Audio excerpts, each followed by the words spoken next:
Good morning, everybody. My name is Gabriella Ambrosi, and I am the president of Sequoia Senior Solutions. This morning, I'm here with John Wotring, who is the executive director of Primrose, a memory care facility located in Santa Rosa. Good morning, John. How are you today? Good morning.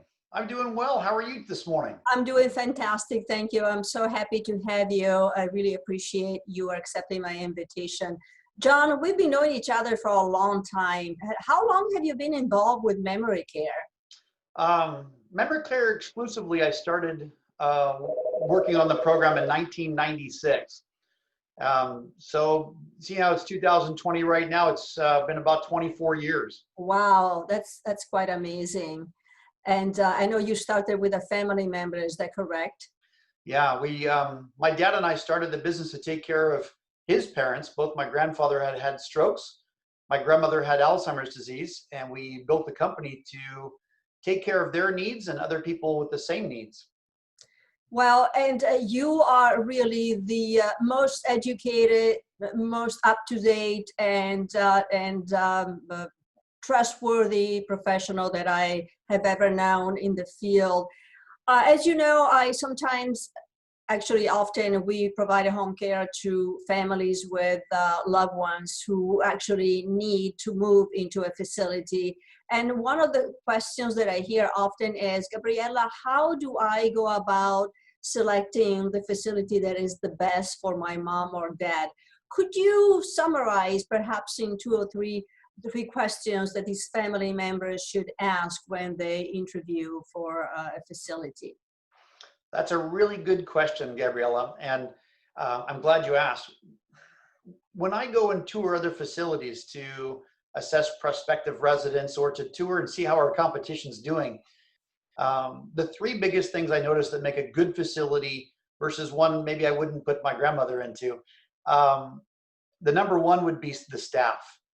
It's you notice a building because of its age, maybe how much land it has, things like that. But really, the biggest thing is the quality of the staff. Do they interact and engage with the clients? Do they have the proper training that they need to do their job safely and for both the client and for them? In addition to that is going to be how many staff. It's how many staff per resident, how many hours a day do they give contact and give what they have to give to the clients. How many hours a days of staff time do you have? It's really important. So that'd be my number one, would be the people there, the staff that are there. Yes, that is what makes the difference. And we often say, an organization is just as good as the worst of their employees, right?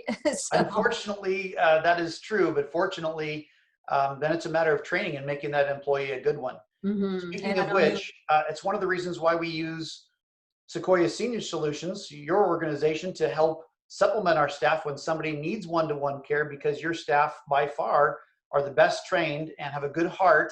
You've done a good job selecting them to care for the clients here, which brings me to my second point.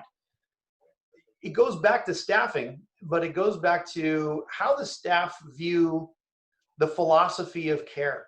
The number two thing I look for is, do they value the resident rights? Do they value engagement with the clients? Do they value medication reduction and improving that quality of life? So the philosophy of care is harder to gauge when you go in and look at a building. But that's really one of the biggest things that will make an outcome and how successful a client is in assisted living is, does assisted living believe in a healthy level of freedom versus safety? Is it less medications or more medications? Is it better quality food or cheaper budget? Those are opposing agendas. And looking at that philosophy of care, I would look at how much money they spend on food, how much money they spend in activities and improving the quality of life of the resident. Because let's face it, every facility has to bathe them, toilet them, assist them with getting dressed, putting on their makeup or shaving their mustache or whatnot. The real difference is the small interactions and the programming. You know, what does a facility do to enhance the quality of life of that client is a real good indication of the philosophy of care. And that would be my biggest number 2. Can you quickly give a number 3 and then we say goodbye to everybody? Yeah. Well, my number 3 would have to really do with, you know, for a quality facility is going to be training. It's going to be the improvement into training the staff to do everything else. And again, that's something that is easily asked when you go to visit a facility is how many hours of training do your staff get per year? And that's looks at safety training for, you know, what happens in the event that we have a fire and need to evacuate, to training to infection control, which is particularly important now that we have a pandemic, to training about approach. So the approach of the staff and the friendliness of the staff to the residents, some of it's natural, some of it's taught. And when I go into a facility, I look for the staff to engage with me. I'll say good morning and see if do they keep their head down and walk by me, or do they look me in the eye and engage me when I get there? That staff engagement, that friendly courteousness is really, really, really important, because if they're going to ignore me, they're going to ignore your client.